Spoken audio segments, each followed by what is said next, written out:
জামুগুৰিহাটত স্থাপন হ'ল এটি বিনামূলীয়া কোচিং চেণ্টাৰ।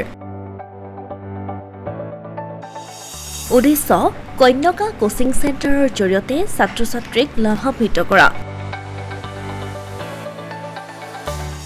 কোচিং চেণ্টাৰটি শুভ উদ্বোধন কৰিলে আয়ুক্ত অংকুৰ ভৰালীয়ে। মুখ্য অতিথি হিচাপে উপস্থিত থাকিল বিশিষ্ট চিন্তাবিদ দিগন্ত বিশ্ব শৰ্মা।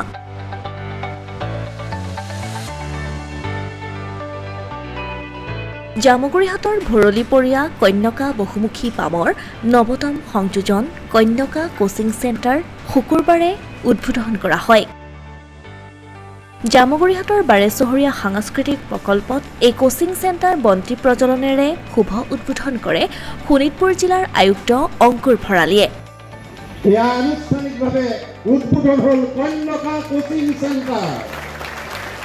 সকলোৰে হৰশব্দনিৰ মাজৰে কৰতালিৰ মাজৰে আমাৰ ইয়াৰ পাছতেই অনুষ্ঠিত হোৱা উদ্বোধনী সভাত মুখ্য অতিথি হিচাপে অংশগ্ৰহণ কৰি ছাত্ৰ-ছাত্ৰীক উদ্দেশ্যি জ্ঞানগৰ্ভ তথা তত্ত্বগধুৰ ভাষণ প্ৰদান কৰি বিশিষ্ট শিক্ষাবিদ দিগন্ত বিশ্ব শৰ্মাই কয়, বৰ্তমান বাণিজ্যিক তন্ত্ৰৰ যুগত কন্যকাৰ দৰে অনুষ্ঠানে এইদৰে বিনামূলীয়া ADRE, SSC, APSC আদিৰ লগতে আন প্ৰতিযোগিতামূলক পৰীক্ষাত উত্তীৰ্ণ হ'ব পৰাকৈ যি কোচিং চেণ্টাৰৰ ব্যৱস্থা কৰিছে এয়া নিঃসন্দেহে এক ইতিবাচক চিন্তাৰ পৰিচয়।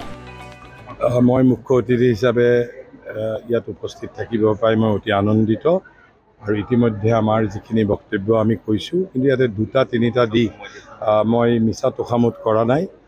আমি এই গোটেই বৰ্তমানৰ যিখন পৃথিৱী আমি জানো যে কমাৰ্চিয়েল ৱৰ্ল্ড আৰু এই বাণিজ্যতন্ত্ৰৰ যুগত যিটো সময়ত আমি প্ৰত্যেকে কওঁ যে এনেকুৱা ধৰণৰ কোচিং ইনষ্টিটিউটছ আৰ লুটিং, আমাৰ ছাত্ৰ ছাত্ৰীসকলক চাকৰিৰ প্ৰলোভন দেখুৱাই তেওঁলোকক লুট কৰি আছে, সেই সময়ত ইয়াত আপোনালোকৰ চতিয়া সমষ্টিৰ মাননীয় বিধায়ক ইয়াত এটা বিনামূলীয়া কোচিঙৰ চেণ্টাৰ এই কন্যকা কোচিং চেণ্টাৰৰ জৰিয়তে কৰিছে।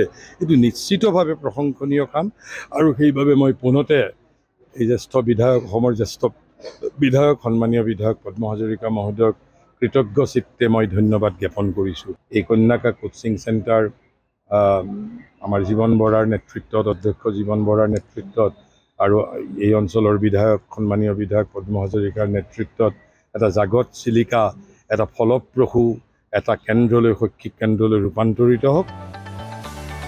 উল্লেখ্য যে এই উদ্বোধনী অনুষ্ঠানত বিশিষ্ট অতিথি হিচাপে অংশগ্ৰহণ কৰে নদুৱাৰ সমষ্টিৰ বিধায়ক পদ্ম হাজৰিকা আৰু নদুৱাৰ সমজিলাৰ আয়ুক্ত মানস কুমাৰ শইকীয়াই। কন্যাকাই আমাৰ অঞ্চলটোৰ কাৰণে বিভিন্ন পদক্ষেপ আমি লৈ আহিছোঁ। আজি এটা নৱ সংযোজন হ'ল এই ৰাভা দিৱসৰ পবিত্ৰ দিনটোত। গতিকে আমি আশা কৰিছোঁ আমি যি পৰিকল্পনা, যি সপোন লৈ আগবাঢ়িছোঁ। অসমীয়া প্ৰতিদিন ডিজিটেল সংবাদ, জামুগুৰিহাট।